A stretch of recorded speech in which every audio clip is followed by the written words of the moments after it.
How's it going, Star Seekers? I hope you're all doing alright, and welcome back to the channel. If you're a new watcher and enjoy this video, then consider subscribing as I upload new Nintendo Switch reviews every few days.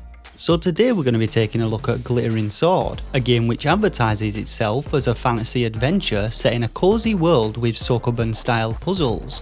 For those unfamiliar with Sokoban, it's a classic Japanese puzzle game where you push boxes around a warehouse trying to get them onto specific markers. Glittering Sword, however, features no boxes, and instead you're going to be flicking switches and grabbing crystals to proceed to the next level, all the while avoiding the various traps and enemies that the game throws at you.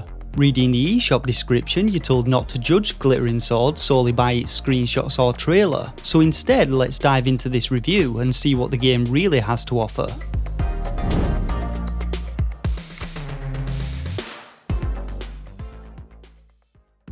So Glittering Sword opens with possibly the shortest intro ever in a game, where we see some pink-haired girl accosted by a bat, who is really Wizard Hitler in disguise, and this is where any sort of storyline the game has more or less ends. Following this, the game's title is shown and we begin chapter 1, and so we're left to assume that it's our job to go and rescue her. Now the first few screens of the game teach you its basic mechanics. In many levels we need to grab all of the pink crystals to remove pink barrier blocks, usually barring the exit, but in this first level instead we're granted access to a sword with which to slay some poor helpless sheep with. We can also use the sword to kill enemies like these here wolves and break boxes barring our way, and both boxes and enemies contain coins which we'll get onto shortly. But in order to move on to the next screen, we simply have to proceed to the arrow and exit in the direction that it's pointing. Moving on to our next screen, we encounter floor spikes, which are the first of several traps the game has to offer. Walking into any of these spikes will kill us instantly, but we do have a short dash maneuver which we can use to pass quickly by them. Now aside from the gold coins we can collect, some levels also contain chests, but in order to open them you first need to collect a key. Inside the chest you can obtain a suit of armour, which if I'm honest I couldn't actually work out what it did. And after being tricked by traps a couple of times further into the game, I never actually bothered to open any more chests. Moving on to the third tutorial screen, we next learn about switches, and as with purple crystals, levels often feature several switches which must be activated with a sword swipe to open an exit door, lower spiked walls, or activate portals. And as we proceed through the game, most levels require a combination of activating switches and collecting crystals in order to complete them.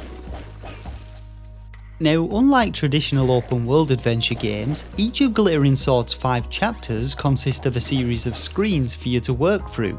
Each chapter introduces new traps or enemies in an attempt to increase the game's difficulty, and while it does do this to a degree, I found enemies in the game relatively lackluster. Enemy AI is programmed to simply walk at you and attack when they get in range, but each sword swipe knocks them back and they don't offer much of a challenge. The main issue that you're going to have when trying to defeat enemies is actually something which the rest of the game also suffers from, and that is one of collision detection and hitboxes. When swinging your sword you need to ensure you're pretty much in line with enemies when facing up or down, but when facing left or right your sword actually has a much larger hit radius, and this issue also occurs when trying to activate switches in levels.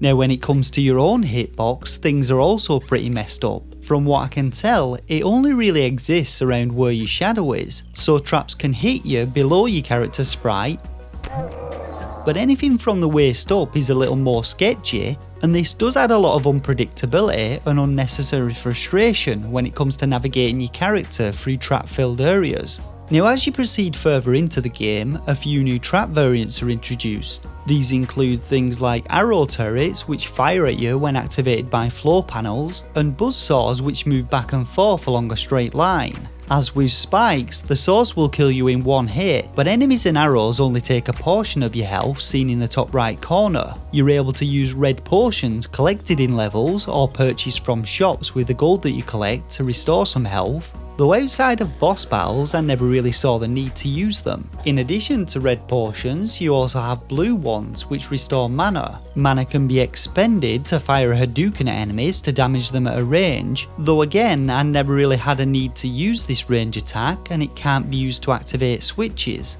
Now the eShop listing of the game states that in each screen, the player needs to learn the exact order of completing things the right way. which is no doubt where the reference to Sokoban comes in. After completing the game, however, I didn't really find this to be the case. While there are indeed quite a few levels which can only be completed in a specific way, which is usually due to floor panels from which spikes extend after you step off them, the game also features many levels where you're free to activate switches or grab crystals in any order you like. These levels tend to feature a higher number of traps and enemies for you to avoid, which made Glittering Sword at times feel more like a hack and slash adventure game, and if I'm honest, I would have preferred it to have been either one or the other. The enemies in the game are programmed to be more of a nuisance than anything when trying to complete puzzle levels, but the number of puzzle levels that actually challenge your brain to work out how to progress through them are very few. So the game sort of sits on the fence, neither being one genre or the other, meaning it fails to deliver with either.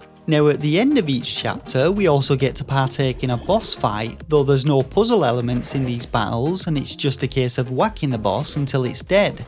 Once again though, these boss fights aren't particularly challenging or enjoyable, as beyond the fight which sees you facing two bosses at once, none of the bosses offer anything unique. Every boss wanders around and attacks in an area around them when you get close. Several bosses send out a few projectiles or cause beams of energy to stream across the arena, and all bosses see multiple smaller enemies spawning in, which you have to defeat, not because they pose much of a threat, but due to the impact that they have on the game's frame rate if left unchecked.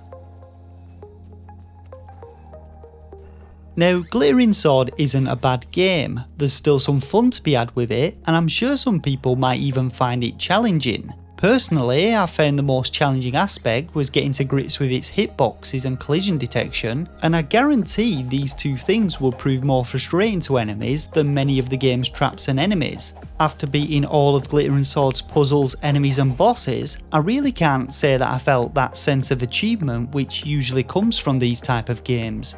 Now, when it comes to visuals, I actually quite like the game's artwork. It kind of reminded me of that Where's Wally hidden object type art style.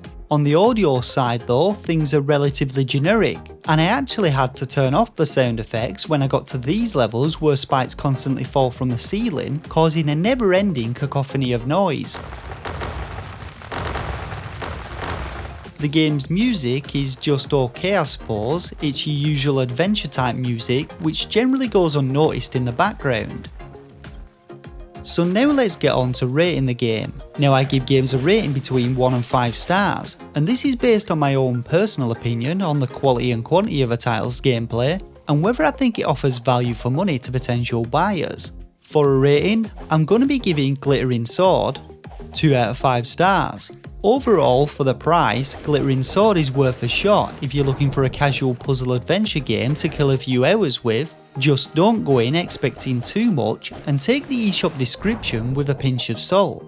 Glittering Sword releases on the 5th of February and you can pick it up from the UK Switch eShop for £4.49 or from the US eShop for $4.99. Alternatively, the game will also be released on Xbox One and Steam. And that's about it for this review of Glittering Sword. Don't forget to smash that like button if it helped you out, let me know your thoughts and opinions on the game in the comments section below, and subscribe to the channel to be notified of future Switch game reviews and content. For now though, I just want to thank you all once again for watching, and until next time, take care of yourselves and game on.